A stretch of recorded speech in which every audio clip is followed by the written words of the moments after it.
आओ हम 7वें कलमे के ऊपर गौर करें जो यीशु मसीह ने सलीब पर अदा किया।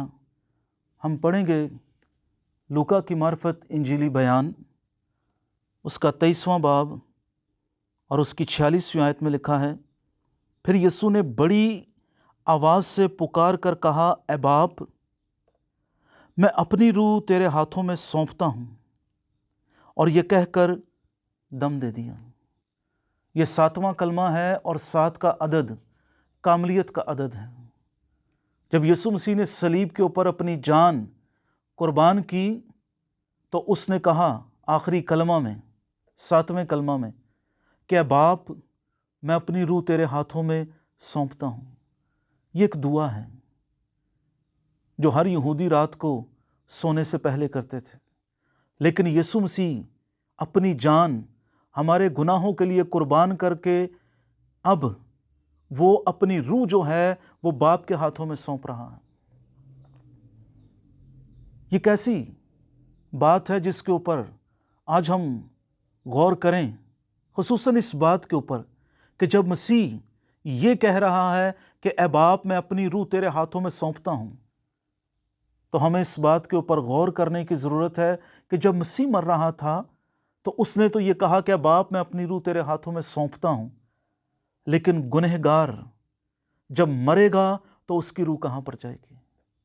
इसकी एक बहुत खूबसूरत मिसाल हमें लूका की इंजील 16वें बाब में नजर आती है।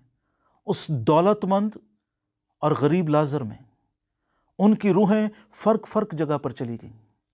लाजर की आराम और तसल्ली की जगह पर, और दौलतमंद की रूह अजाब में मुब्तला हो गई।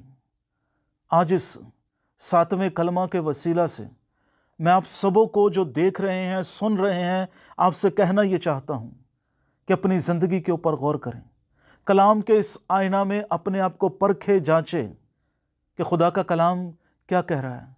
अपनी हकीकी सूरत खुदा के कलाम के आईना में देखें। क्या हम इस जगह पर हैं कि जब हमारी सांसों की डोर टूट रही हो तो हम ये कहने सकें कि अब बाप, मैं अपनी रूह तेरे हाथों में सौंपता हूं।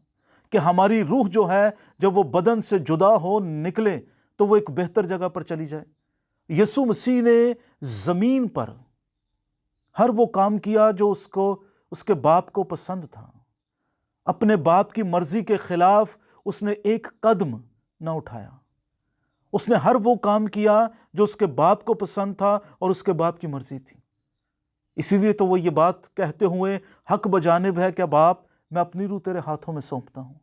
लेकिन दूसरी साइड पर वो शख्स जिसने जमीन पर कभी अपने खुदा की फर्मा बरदारी ना की हो, कभी उसने जिंदगी खुदा के कलाम के मुताबिक ना गुजारी हो, तौबा ना की हो, अपनी जिंदगी मसीह को ना दी हो, मरने के बाद जब या वो मर रहा हो तो क्या वो ये बात कह सकता है कि मेरी रूह खुदा के पास चली जाए।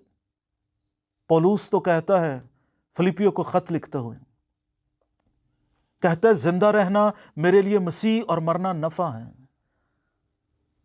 आराम और तसल्ली में उनकी रूहें जाएंगी जिनका जीना मसीह के लिए है। पौलुस कहता है मेरा जिंदा रहना मसीह और मरना नफा है। मरना उनके लिए नफा है जिनका जिंदा रहना मसीह हो। जिनका जिंदा रहना मसीह ना हो, मौत उनके लिए नुकसान का सबब हो सकती है।